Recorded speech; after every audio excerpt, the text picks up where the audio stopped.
Coming up, a Hopi and Mexican actor shares his experience in the Netflix series My Life with the Walter Boys. Oregon has its first tribal affairs director in state history, and in our weekly IndigiPolitics segment, we're talking about the native vote in South Carolina. Join us for those interviews, plus headlines on the ICT Newscast. This program is made possible by the Corporation for Public Broadcasting, a private corporation funded by the American people. Support for the ICT Newscast with Aaliyah Chavez comes from the Arizona PBS studios in Phoenix at the Walter Cronkite School of Journalism and Mass Communications at Arizona State University.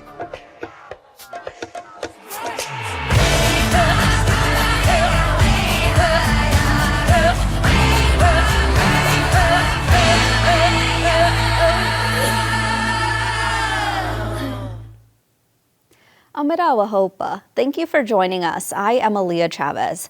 We start today in Alaska, where last week federal regulators approved plans to clean up an abandoned mine. The Red Devil Mine is a historical mercury mine located in the southwestern part of the Kuskokwim River.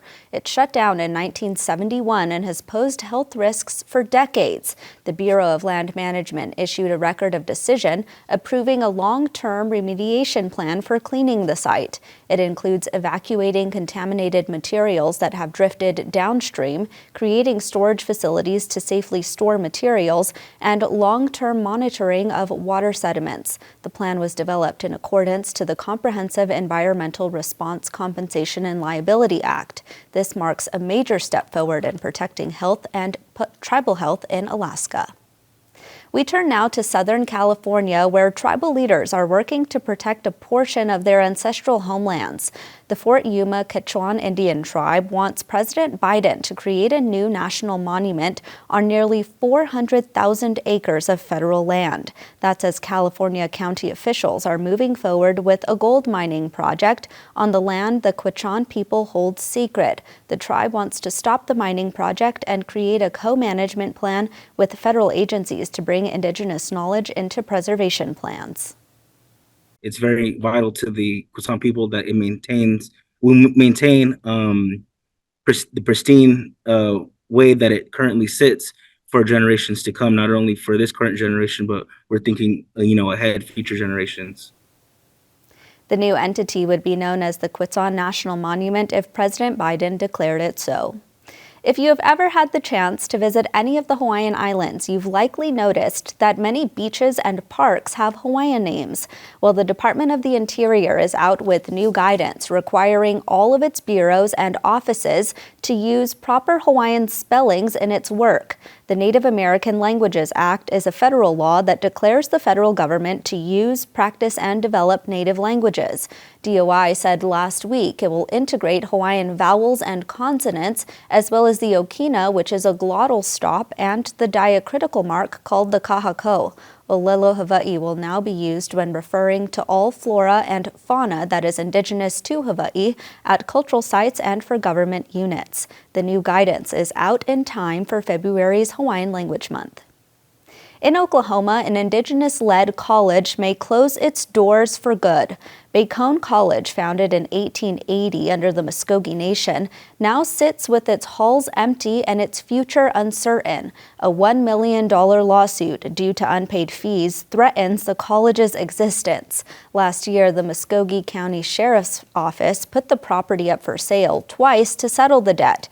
However, both times the auctions were called off, with the most recent one in December. Bacone's interim president, Nikki Michael, made the decision to suspend classes this spring. She says she is grateful for more time to hopefully save the school. Well, if you like football, here's some news for you. Nike has committed $3.2 million to support Native youth football.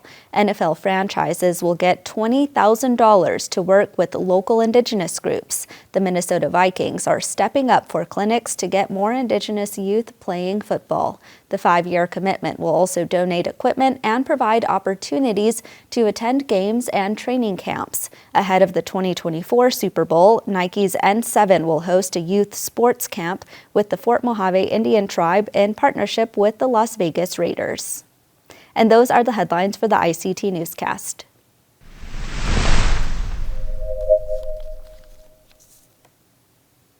It is Wednesday, which means it's time for our weekly political segment, and it has a new name. We're calling it IndigiPolitics. Joining us is ICT political correspondent Pauly Denetclaw about her recent reporting. Her article, Ignored and Forgotten in South Carolina, focuses on the Catawba Nation, which is the only federally recognized tribe in the state. Hello to you, Pauly. Hey, Aaliyah.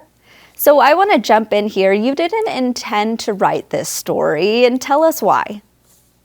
I did not intend to write this story. I really was hoping for a story about what folks in South Carolina were doing to engage Native voters. I was looking to highlight some of the grassroots work that was happening, as well as what some of the political organizations were doing in South Carolina. And that's really what I went into this story with. And unfortunately, that's not what happened. Just in comparison, when we did cover the Iowa election in 2020, they did have a Native Vote Coalition. They did have a DNC caucus, and those things were just not available in South Carolina. And through my reporting, that's what I discovered. And it really wasn't my intention to go in with this story. I really was looking for like a hopeful, upbeat story to do. So that's really how this story started. I understand, though, that you actually got to speak with some Catawba tribal leaders. Tell us what they shared with you. So some of the things that the tribal leaders shared with me, especially being from the West, is they didn't have a polling location on their tribal lands. And so that's really what tribal leaders shared with me, was that there wasn't a polling location on their lands, that they had not been engaged at all from any of the political candidates. Nobody had reached out to them. There were multiple sources saying that the DNC nor the RNC, Democratic National Committee, as well as the Republican National Committee, the congressional candidates for their area hadn't reached out to them, and none of the political organizations in the state had really reached out to them. And that was very surprising for me, especially from the perspective, I'm a Navajo Nation citizen. And, I reported last year that one of the political candidates for Arizona started his campaign on sovereign lands from my nation. And so it was very surprising to me that none of the candidates had reached out to tribal leaders. We know that the Democratic primary was held in South Carolina over the weekend, and that the Republicans will hold their primary in just a few weeks. But tell us what the power is of the Native voters in South Carolina. I think when you watch mainstream media networks, they'll talk a lot about Black voters and how important it is to mobilize and motivate them. But what about the Native folks? Yes, so in comparison, between Iowa and South Carolina, there are around 10,000, according to the U.S. Census, 10,000 Native folks in Iowa.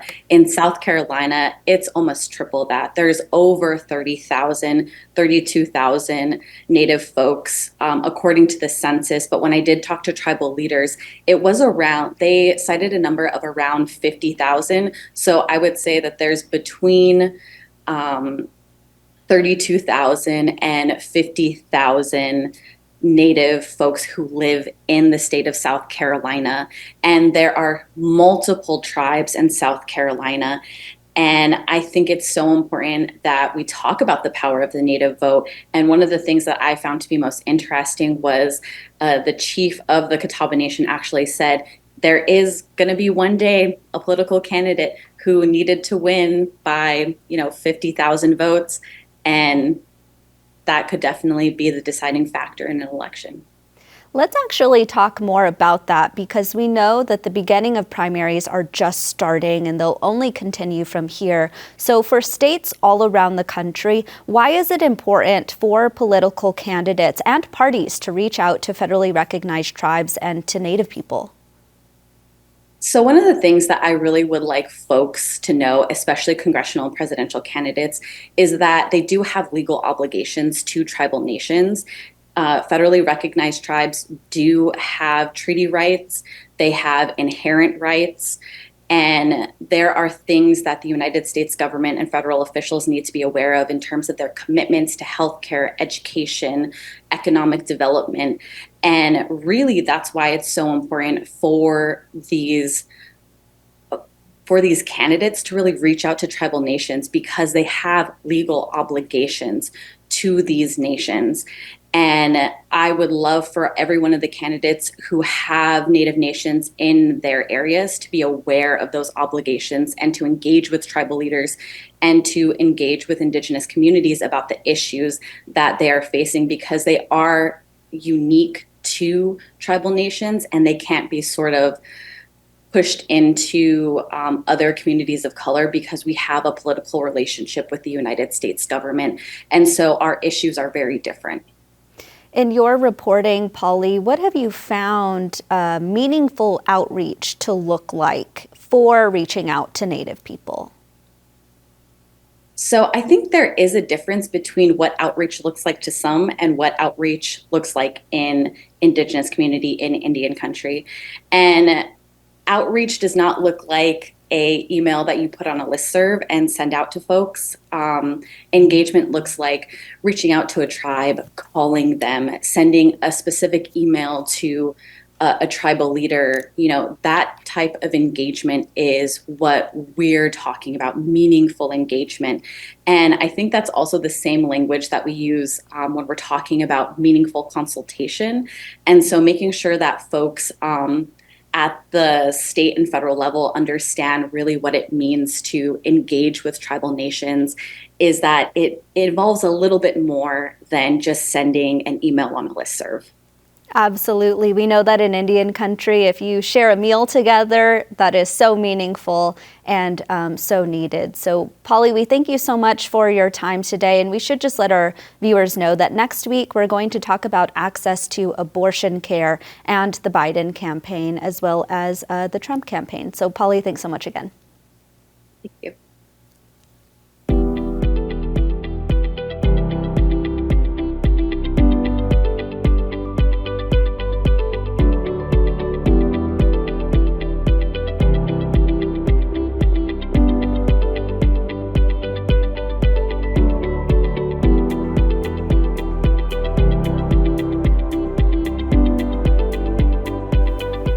We turn now to Oregon, where the governor has appointed a first-ever tribal affairs director in state history. Shana McConville Radford assumed the post late last year, but as she told ICT's Stewart Huntington, she is not starting from scratch. Tribal relations in the state have been on the upswing for decades. The biggest priority right now and the goal of this position is really to foster positive government-to-government relationships. And that goes way back into Catawba era, the previous governor, 1996, and then the sort of subsequent policy, government-to-government state tribal relations policies. And so, Governor Kotek, really thought that this is an important position to have full time.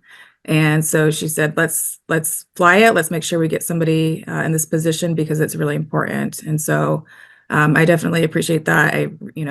I'm glad that she's put a lot of trust into me, into this role, as well as tribes. Tribes really have always advocated for being recognized and respected by, in that sense of government, that spirit of governance, government to government relations. And this signals that respect to tribes, that the governor listened and was listening and is taking action, and that's why I'm here. But the advancement didn't happen in a vacuum. So in 1975 in Oregon, the legislature established the Legislative Commission on Indian Services, and that has all of the 9 tribes, typically tribal chairs that sit on that commission, as well as a House and Senate rep. And that really helped define the state tribal government to government relations. Then, in 2001, additional legislation built on those advancements and established, among other things, an annual tribal summit. That's really, I think, the framework in setting up this position that I'm in right now. So what we see now is a lot of really great innovative projects, a lot of great innovative co-management opportunities, and being able to communicate back and forth and working through issues and conflicts. And so that sort of shared effort there has really provided a ton of opportunities now that we see, probably a lot in Oregon because of, again, that sort of initial relationship established by the governors and previous governors. And so we, of course, want to continue that relationship and take it even further and expand on that too. And really, that's a full-time job. So that's, why I'm here. A prominent example of expanding those relationships has been the cooperative agreements, or MOUs, that some Oregon tribes have struck recently with state wildlife officials. There's a lot of different ways that this is going to benefit both the state and us. First of all, you can talk about financial. The tribe has access to grants that the state may not. Also, working together as partners, we can bring our knowledge together with the state and work on different ways to help our environments. I would say the MOUs with the Fish and Wildlife Department have been really innovative. It's been, I would say, a model for other states to look at. I want to emphasize it, around progress, not perfection. That it is an experiment. We've the states has really, again, back to building that relationship with tribes. Tribes have come to the state and said, "Hey, we want to." We know the land's best. We've lived here for many years. We want to help. We also want to have subsistence fishing and hunting and gathering. And so those are those important pieces that, recognizing that tribes have always been here in Oregon as Indian country, that the state recognizes that and acknowledges that tribes know their lands the best. We want to be partners. We want to make sure that, we're keeping the sustainability, right, for sustainability and conservation efforts together for current and future generations. So I would say that's really the goal. That mutual goal is awesome. I like the perspective that none of these things happened overnight, that this is decades in breaking down, perhaps if there was mistrust or maybe, or even just a lack of communication, that these things started 20 years ago and they're bearing fruit now.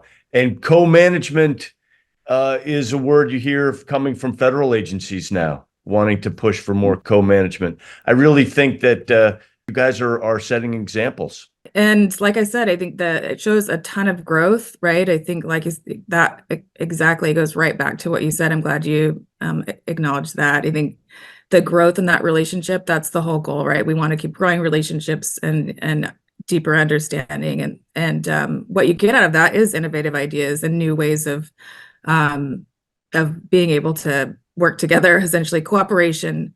I wanted to emphasize, I think this role really is about diplomacy. The state, tribal, federal, tribal, it's all about diplomacy. It's all about those where we can find and promote cooperation is the big emphasis there.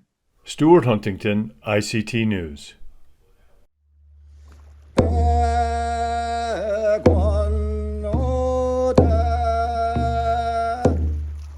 Upjudge. Upjudge. I'll see you again. Upj means again. Upjudge is I'll see you again, because there is no such thing as goodbye in the Passamaquoddy language. In early December, a new series called My Life with the Walter Boys hit screens on Netflix. Since then, the very popular show has been trending on the streaming service's top 10 list and was recently renewed for a second season. Isaac Arellanes is a Hopi and Mexican actor who plays Isaac Garcia, and he joins me now in our Phoenix studio. Isaac, welcome to the ICT Newscast. Thank you. It's a pleasure to be here. I want to jump in and talk about My Life with the Walter Boys, but first I want to talk about your Hopi heritage and a little bit more about your background. I would grow up, and every single year I would go to up to the res, and we're from Hopevilla, so yeah, my parents would bring me out there, my mom specifically, because she wanted me to be, you know, more tied to the roots of where I came from, and it became something that was, you know, I held very, very close to home, and I hold very close to home now. My people are like just a blessing and have shown me unconditional love. We know that My Life with the Walter Boys has been super popular. At one point, it was in the top 10 in, I believe, 32 different countries. Was there a particular moment where it hit you that, like, this was super big? Yeah, there was a specific moment. So Netflix, of course, has an Instagram page, and when I realized it was a really big deal and it was doing well on Netflix was when Netflix had Team Cole or Team Alex in their bio, and I was like, what the heck? So that was a really, really, really great moment. But even just seeing my castmates just excel, and you know, with just the rising of followers that they were gifted, even just seeing Noah and Nikki going to award shows and stuff like that. Those are my other castmates. They were the leads that played Cole and Jackie. But yeah, no, it was insane. I didn't personally. I knew it was going to be big, but it was just on a different level than I expected. So it was a blessing for sure to be a part of it, and you know, the people liked me, so that's always great, you know what I mean? So I don't think people just like you. I think that they love you. I've seen a lot of online chatter talking about social media, and they've actually coined something called the Isaac effect. So tell us what that is. Yeah, so I had watched the show, and I had heard that phrase for the first time, and I thought it was going to stick with, you know, with Cole or Alex, you know, Alex effect, Cole effect. But that's all that's in my TikTok comments or Instagram comments. It's like, what about the Isaac effect? But Isaac, in the show with the Cole effect, it's like, how do I explain this? So Cole kind of just has this effect around girls, and they just kind of are really attracted to him or like him, or so it's kind of just like this effortless thing for Cole that he just kind of attracts. So they're saying that about Isaac. So I mean, that's pretty cool. I don't really know what I'm doing, but yeah. So that's all I see. So can't really complain. You know what I mean? So I actually want to learn more about your experience, because aside from My Life with the Walter Boys, you were also on an episode of FX's Reservation Dogs. Yeah. Given that, you know, now you've gotten to work with a cast of non-native actors, what was it like to be on the Res Dogs set and, you know, be with a bunch of other Indigenous people? It was an amazing experience. I even told my mom after we had left Oklahoma that it was like just one of the greatest experiences I've had on set. Just like the humor still stuck there, and just like seeing my people everywhere. It was great, and even meeting Quana and DeFaro, Paulina. You know, I can't really think of it like all the names, but everybody was just so loving and just, you know, brought me in. Just like when I'm going to see my people in my personal village, it's just like I said, this is unconditional love, and they're so welcoming, and It's such an exciting time, I think, right now to be an Indigenous actor. I mean, we're seeing folks like Lily Gladstone get her flowers on some of the biggest stages that exist. For you, though, what are your personal goals and where do you hope that you're at in 5 or 10 years from now? I just want to prove to anybody that doesn't have hope or that has kind of lost hope throughout the years of me and, you know, my hopefully future success that anything, and it sounds cliche, but anything you put your mind to, like, it is 1,000,000% possible. And just even with, you know, the Indigenous kids, and I know I haven't grown up the same way that they have, but I'm a nobody, and if a nobody can do it, they 1,000,000% can, and everybody has different callings. Well, Isaac, thank you so much for joining us today. No, thank you. It was an absolute pleasure. Visiting with family and relatives will help us from feeling lonely or socially isolated. COVID-19 changed everything, like our ancestors who survived war, famine, and epidemics. Our elders have to make sacrifices too. The more we are socially connected with our family and community, the less health problems we will have and the longer we will live. We need to stay active to keep our spirits alive. Remember, you are not alone.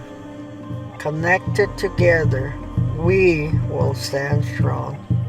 For more information on elder isolation or caregiver resources, go to connectedindigenousElders.org.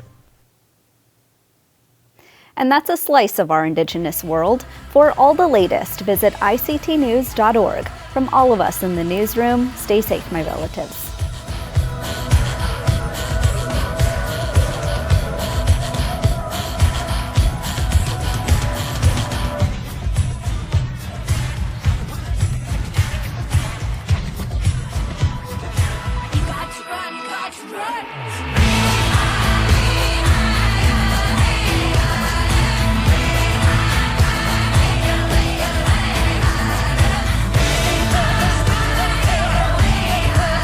This program is made possible by the Corporation for Public Broadcasting, a private corporation funded by the American people.